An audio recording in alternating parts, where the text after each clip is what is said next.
이제 8월은 저희들이 격려 한 번 더 하게 하는 달로 저희들이 지키려고 합니다. 우리 주변에 있는 친구들 또 가족들 동료들을 한 번 더 격려하면서 한 달을 보냈으면 하는 생각을 하게 됩니다. 특별히 우리 자신을 좀 격려하면서 이 한 달을 보냈으면 하는 생각을 하게 됩니다. 그래서 우리 자신을 향해서 먼저 한번 격려하는 말을 그렇게 하도록 하겠습니다. 네, 여러분의 이름을 한번 넣어서 부르겠습니다. 그리고 하겠습니다. 시작. 상혜야, 지금까지 잘해왔어. 지금도 잘하고 있어. 앞으로도 잘할 거야. 네, 여러분 이 말을 한번 한 달 동안 여러분 한번 거울을 보면서 해보시길 바랍니다. 근데 그냥 하시면은 좀 밋밋하니까 이렇게 하셔도 됩니다. 상혜야, 지금까지 잘해왔어. 지금도 잘하고 있어. 앞으로도 잘할 거야. 제가 최근에 집단 상담을 한번 참여를 한 적이 있습니다. 요거를 했어요. 그런데 우는 사람이 그렇게 많더라고요. 저희들이 한 10명 정도가 모여서 줌으로 집단 상담을 했는데, 왜냐하면 사람들은 많이 지쳐 있습니다. 그리고 사람들에게 지적을 받고 비난을 받고 그리고 책망을 받는 적이 많이 있지만은 격려를 받고 위로를 받고 칭찬을 받은 적이 별로 없어요. 그러다 보니까 내 자신도 그렇고 또 다른 사람들도 그렇고 많이 지쳐 있고 많이 힘들어 있는 것들을 우리가 보게 됩니다. 옆에 보시면은 이렇게 되어져 있어요. 다른 사람을 격려하는 것입니다. 지금까지 잘해 오셨어요.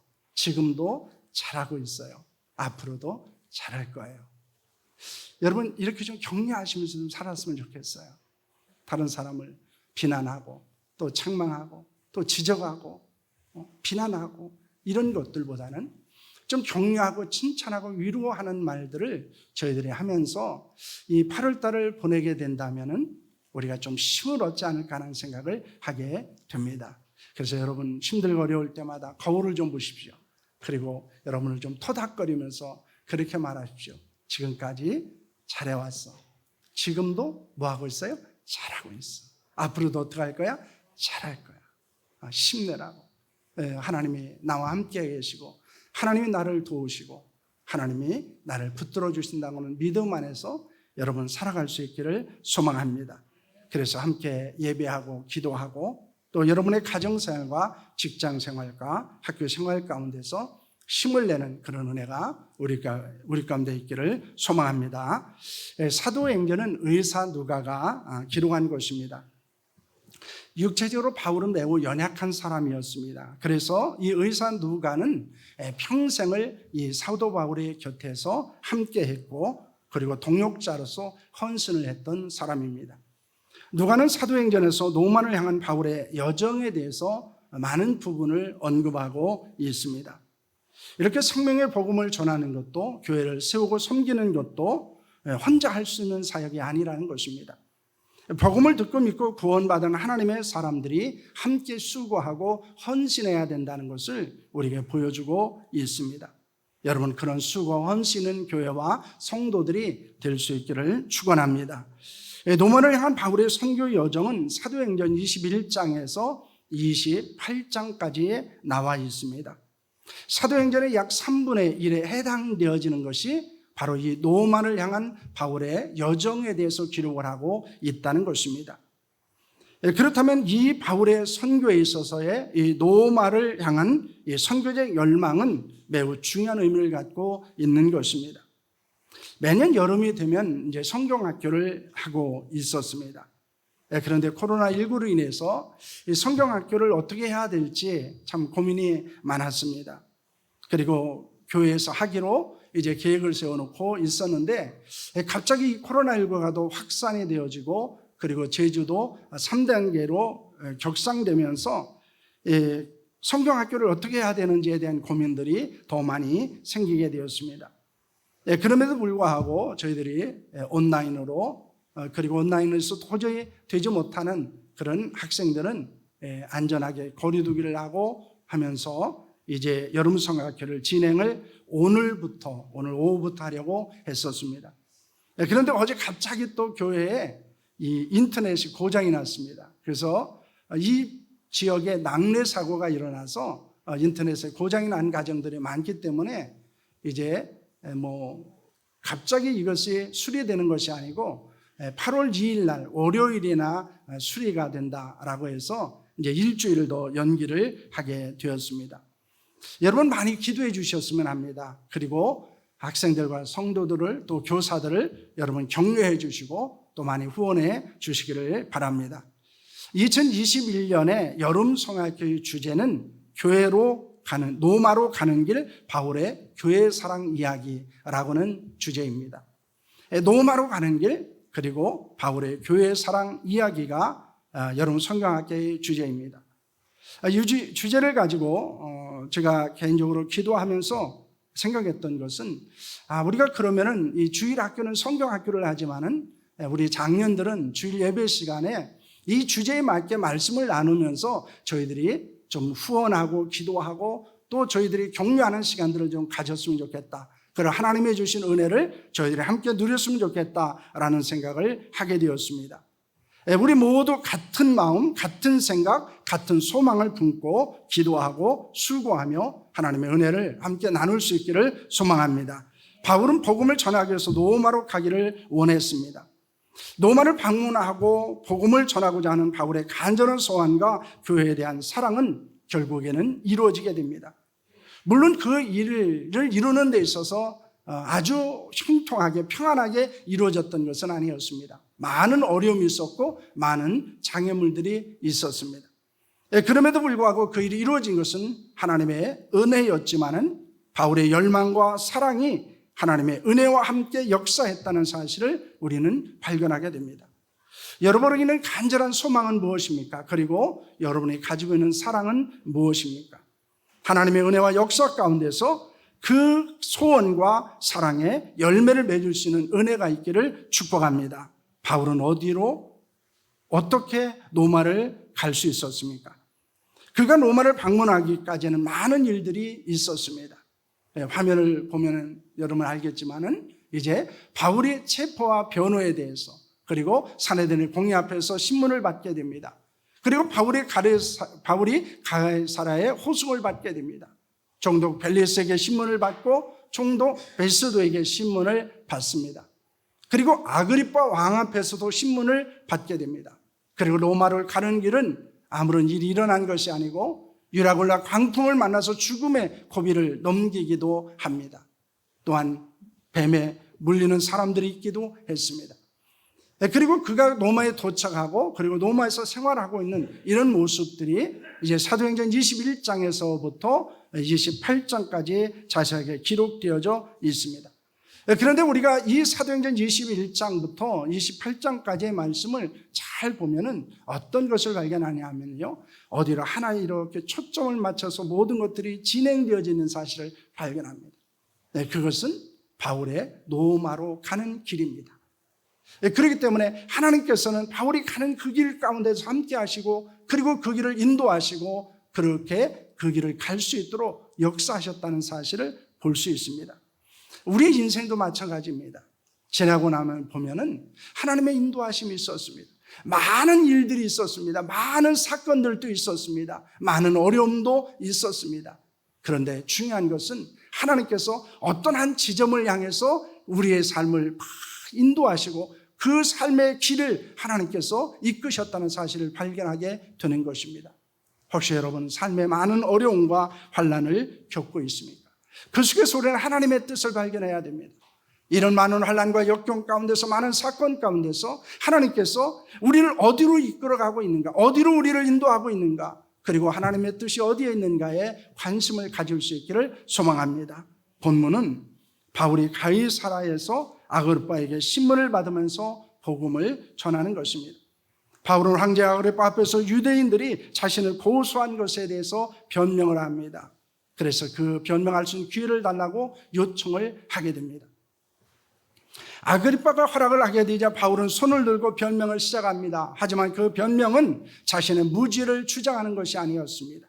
복음을 전하기 위한 것이었습니다. 본래 바울은 복음과 교회에 호의적인 사람이 아니었습니다.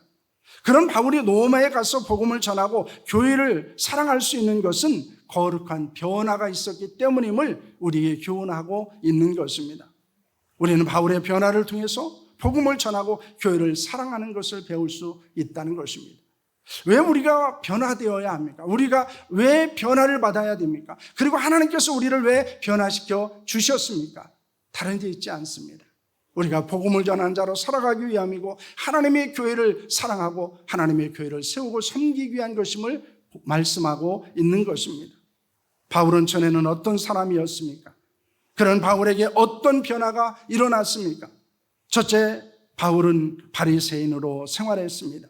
4절과 5절 말씀을 보시길 바랍니다. 함께 합니다. 내가 처음부터 내 민족과 더불어 예루살렘에서 젊었을 때 생활한 상황을 유대인이 다 아는 바라. 일찍부터 나를 알았으니 그들이 증언하라 하면 내가 우리 종교의 가장 엄한 팔을 따라 바리새인의 생활을 하였다고 할 것이라 라고는 말씀을 하고 있습니다.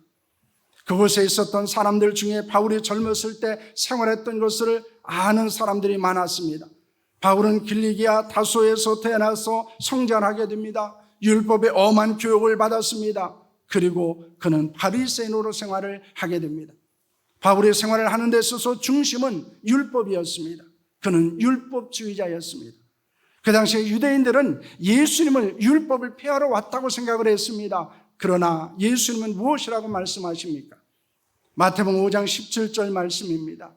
내가 율법이나 선제를 폐하러 온 줄로 생각하지 말라. 폐하러 온 것이 아니오 완전하게 하려 함이라고 말씀합니다.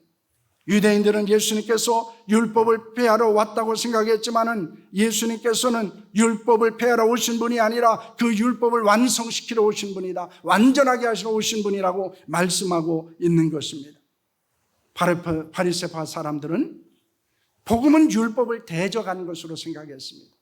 그래서 바울 역시도 바리새파 사람이었기 때문에 예수는 믿지 않았을 뿐만 아니라 복음을 거절하는 자로 살았다는 것입니다. 바울의 변화는 복음은 율법을 폐하는 것이 아니라 오히려 이 복음은 율법의 완성이라는 생각에 머무르게 됩니다. 예수님은 율법을 폐하러 오신 분이 아니라 율법을 완성시키러 오셨다는 사실을 알게 됩니다. 그리고 그의 복음에 대한 생각과 태도가 변하게 되어지자 그의 인생과 생애에 위대한 변화가 일어났음을 말씀하고 있는 것입니다. 예수님은 바울의 변화를 통해서 무엇을 원하셨습니까? 오늘 본문 17절과 18절 말씀을 보시길 바랍니다. 17절과 18절 말씀입니다. 함께합니다. 이스라엘과 이방인들에게서 내가 너를 구원하여 그들에게 보내어 그 눈을 뜨게 하여 어둠에서 빛으로 사단의 권세에서 하나님께로 돌아오게 하고 제사함과 나를 믿어 거룩하게 된 무리 가운데서 기업을 얻게 하리라 하더이다 라고는 말씀을 합니다. 예수는 바울을 종과 증인으로 삼으시기를 원하셨습니다. 그를 동족 유대인과 이방인들을 구원하기 위해서 보내셨습니다. 바울이 전하는 복음을 듣고 영적인 눈이 열려서 죄를 발견하고 회개하기를 원하셨습니다. 사단의 흑암에서 벗어나 하나님의 빛 가운데로 살게 될 것입니다. 죄를 용서받고 하나님의 상속을 받게 될 것입니다. 복음은 천하 만민에게 전파될 것입니다. 바울은 그 복음의 일꾼이 되었다는 것입니다.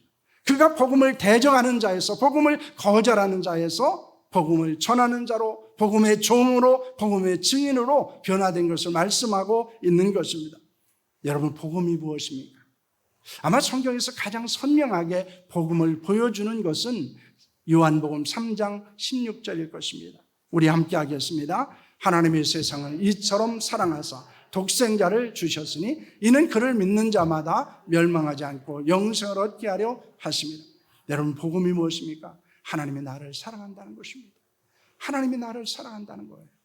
아무도 나를 사랑하지 않고 아무도 나를 도와주지 않지만은 하나님이 나를 사랑하시고 나를 도와주신다는 거예요. 나를 사랑하시기에 하나밖에 없는 독생자 예수 그리스도를 주셨다는 것입니다. 그리고 예수께서 죄인을 위해서 십자가에 죽으셨다 부활하신 것입니다. 그 예수 그리스도를 믿는 자는 멸망을 당하지 않고 영생을 얻는다는 것입니다. 이것이 복음입니다. 하나님이 나를 사랑하시고 나를 사랑하시기 때문에 독생자 예수 그리스도께서 이 땅에 오셨고 그 독생자 예수 그리스도께서 우리의 죄를 위해서 십자가에 죽으시고 부활하신 것입니다. 그리고 그 예수 그리스도를 믿는 자는 멸망하지 않고 영원한 생명을 얻는 것입니다.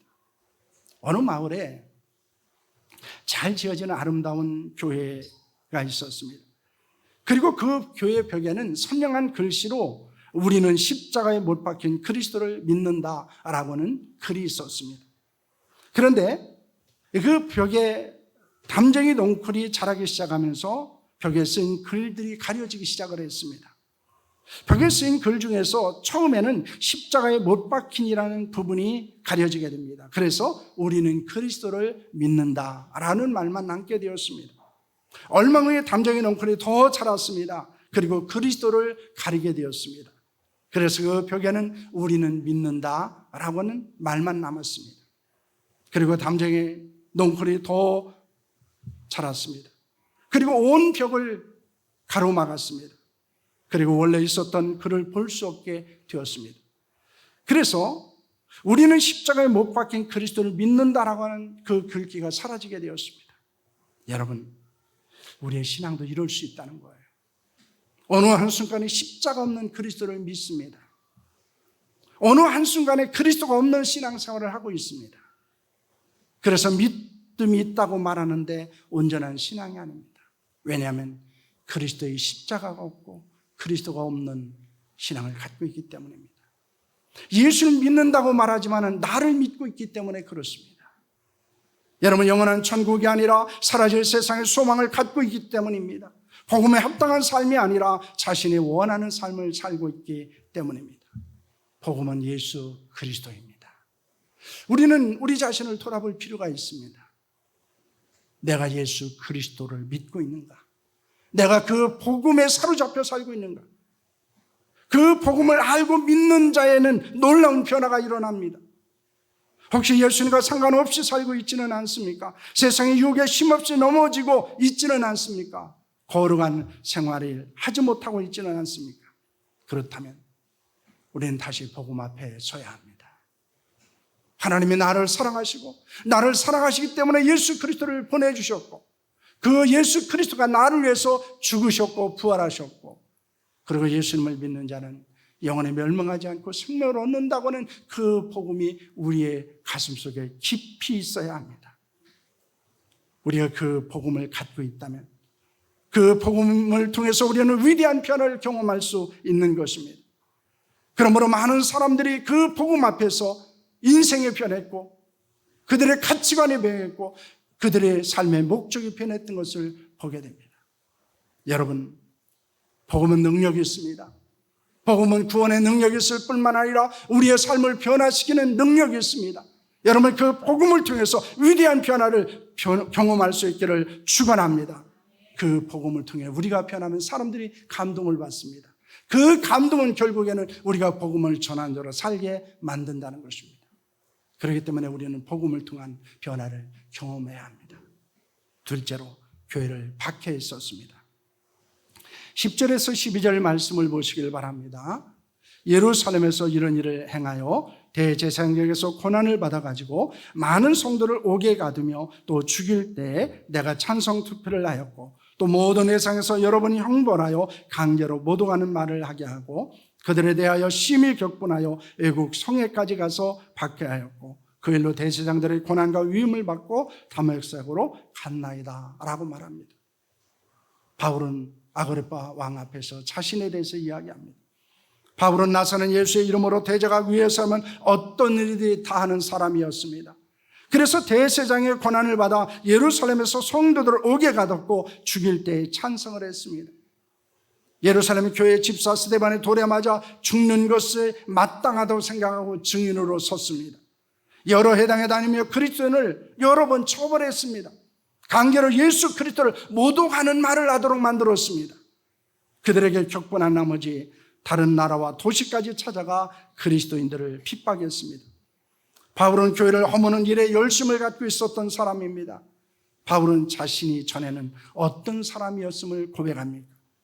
디모데전서 1장 13절 말씀을 보시길 바랍니다. 함께합니다. 내가 전에는 비방자요 박해자요 폭행자였으나 도리어 공의를 입은 것은 내가 믿지 않을 때 알지 못하고 행하였음이라는 말씀을 합니다. 여러분, 바울은 어떤 사람이었습니까?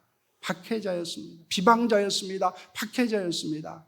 그리고 폭행자였습니다. 그는 그리스도인과 교회를 비웃고 헐뜯던 사람입니다. 교회를 해롭게 만드는 사람이었습니다. 그리스도인들을 때리고 난폭하게 대했던 사람이었습니다.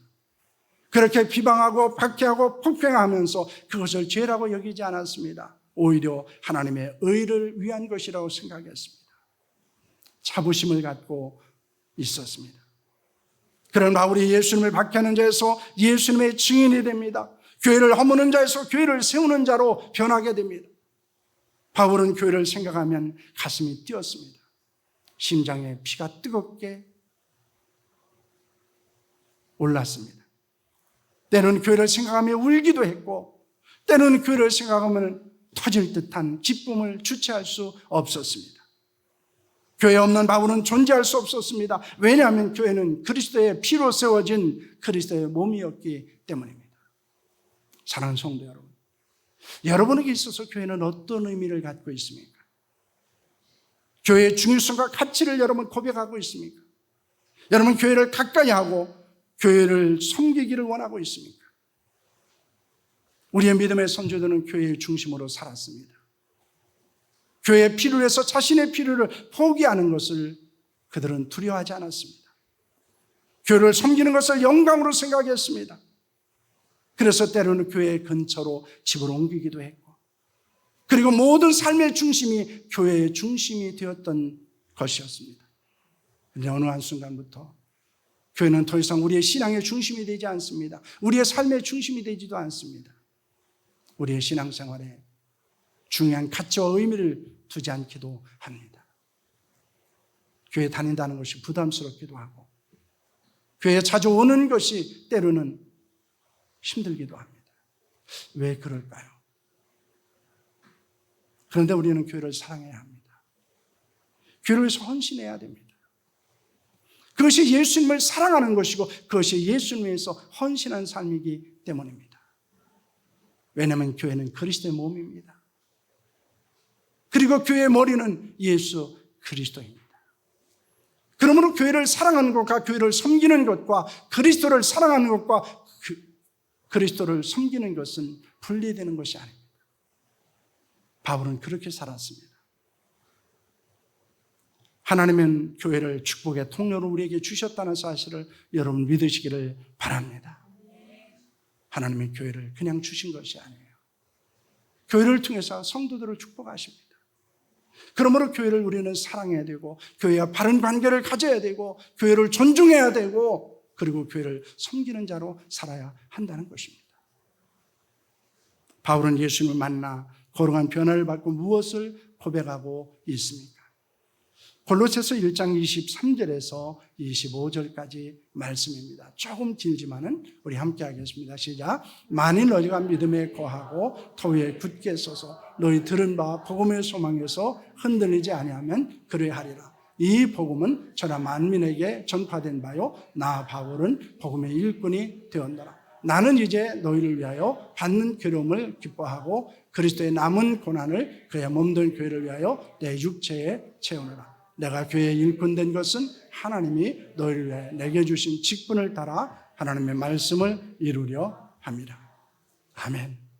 여러분, 여기서 잊지 않아야 되는 두 가지입니다. 바울은 자신이 일꾼이라고 말합니다.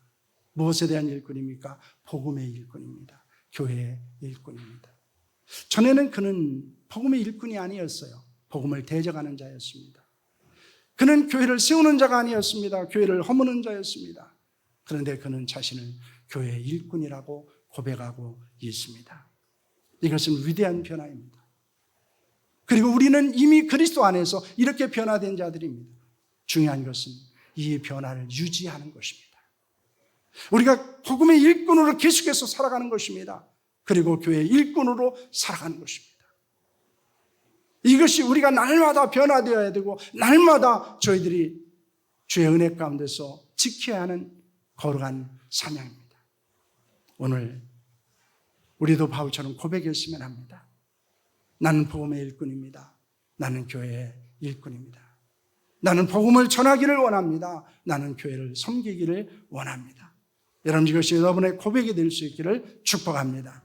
우리 화면에 한번 읽고 마치겠습니다. 거룩한 변화를 경험하라. 복음의 일꾼으로 전하라. 교회의 일꾼으로 헌신하라. 여러분, 바울이 변화되어진 모습은 거룩한 변화였습니다. 그런 변화가 우리 가운데 일어날 수 있기를 축원합니다. 기도하겠습니다.